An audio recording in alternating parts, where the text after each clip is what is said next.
You're in the Business Insurance Zone with me, Steve Savant, syndicated financial columnist and contributor to Backroom Technician.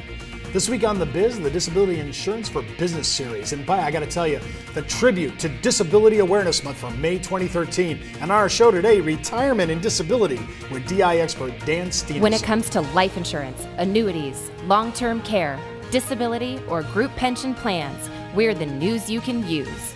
Well, welcome to the Business Insurance Zone, and I'm your host, Steve Savant. We are broadcasting to a nationwide audience of financial advisors right here in Fountain Hills, Arizona, home of America's largest fountain, and I'm stumbling over the thought of retirement and disability in the same sentence. It's going to drive the Google Analytics crazy with that statement.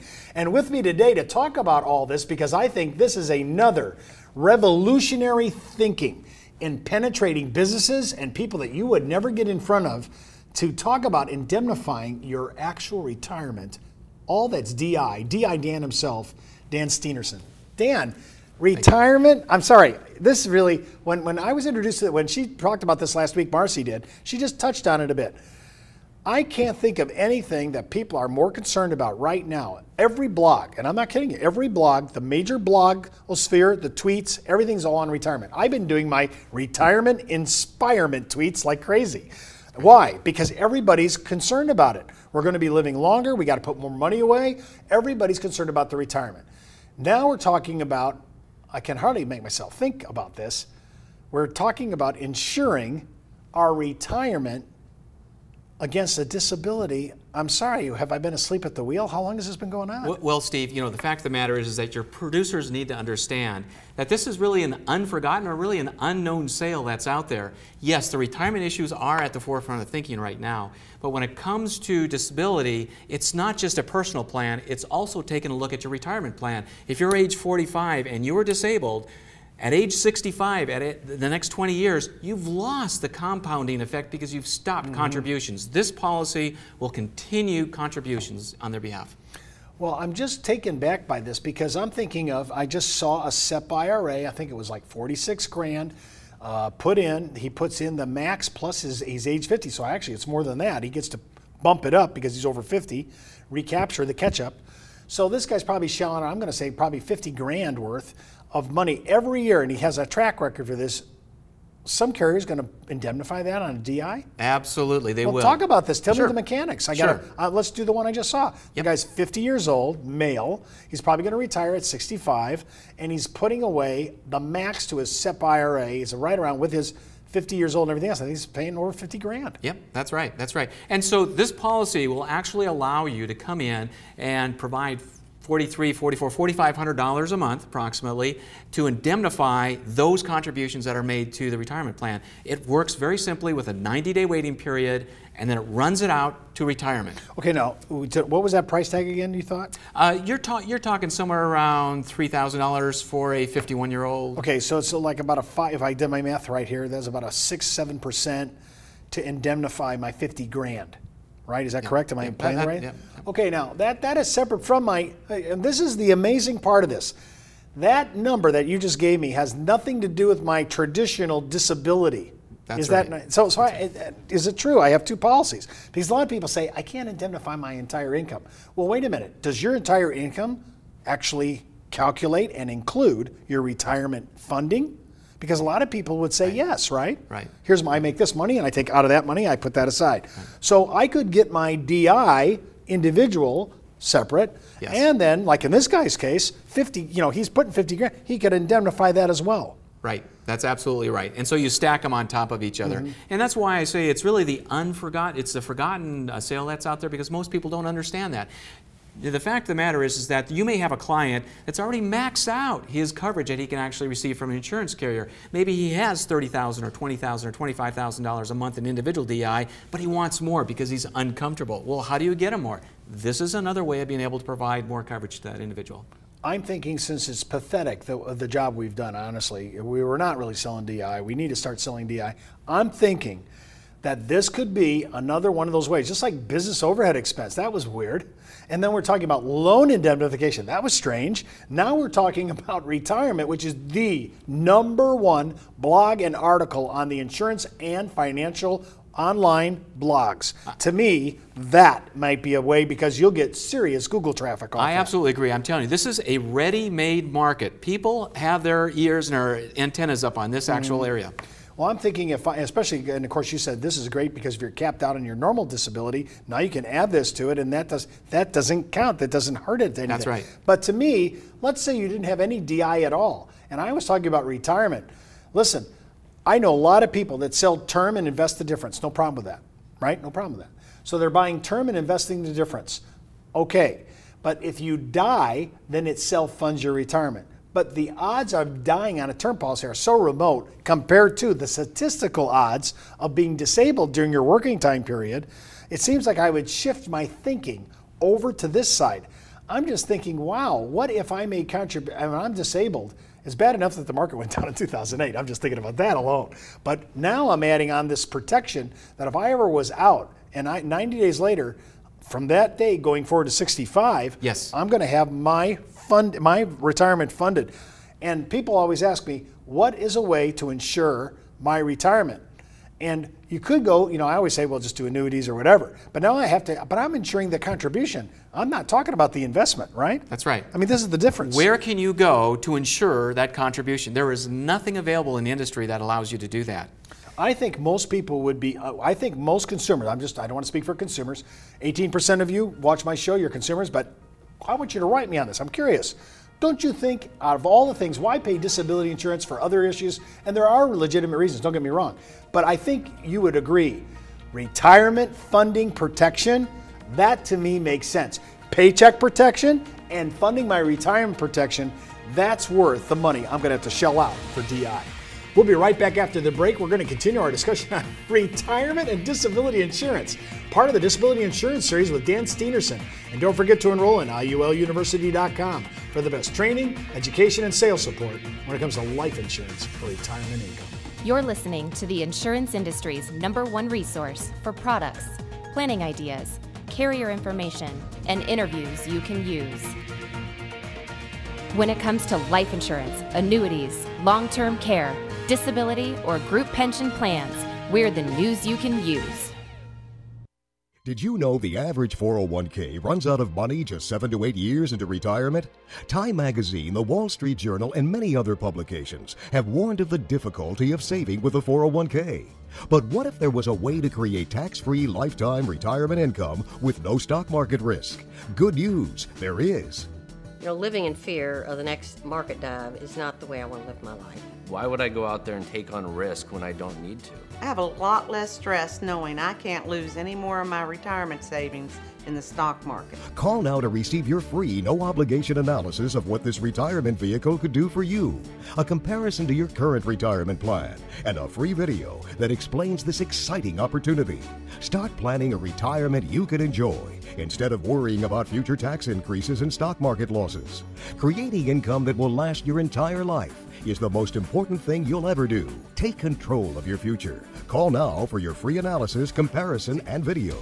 Well, welcome back to the Business Insurance Zone. I'm Steve Savant with Dan Steenerson.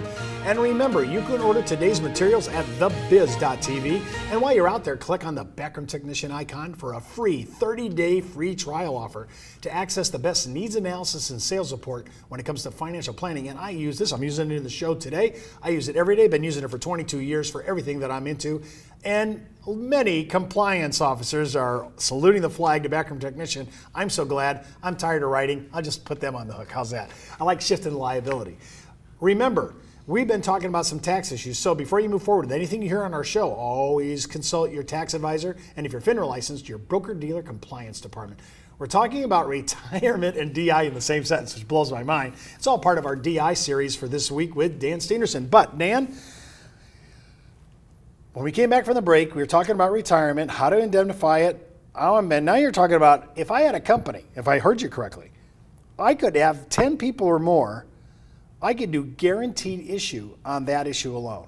Is that correct? Yeah, that is an underwriting feature that is available. The fact of the matter is that a lot of producers don't sell disability insurance because they feel that it's too complicated or that the underwriting is too difficult, and if they have a client that gets turned down, that's an embarrassing situation. However, The producers that really do a great job and write millions of dollars of disability insurance do it with what you've said, Steve, and that's guarantee issue coverage. So I need 10?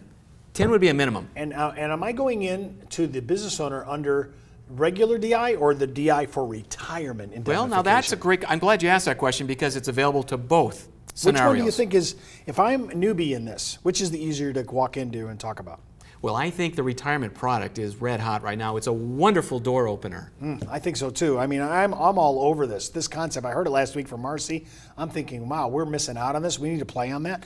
When I'm looking at guaranteed issue for 10 or more, and I can walk in there and I say, you already have a 401k, it's already established, people are funding it. Hey, are you matching us? That includes the match too, does it not? Absolutely. Oh my gosh, I mean, why would I not do that? And what a retainer and recruiting element for new employees, that this is already embedded in there. Well, that is a huge issue, and that's why this whole idea of retirement, now I can do it on a group level, make the underwriting a lot easier, right? Because I got guaranteed issue. Right. That's going to go fast. Right, and just to be clear here, when we say group issue, what we're talking about are individually underwritten policies under the guarantee issue program. So it's not a group policy altogether, but it's individual policies that are made up within the group of the business. I love that, and I love to see a presentation on that, and I might have to have Dan come back, and we may have to pull that off and make a workshop on the Mondo pad on this, because that to me could be play.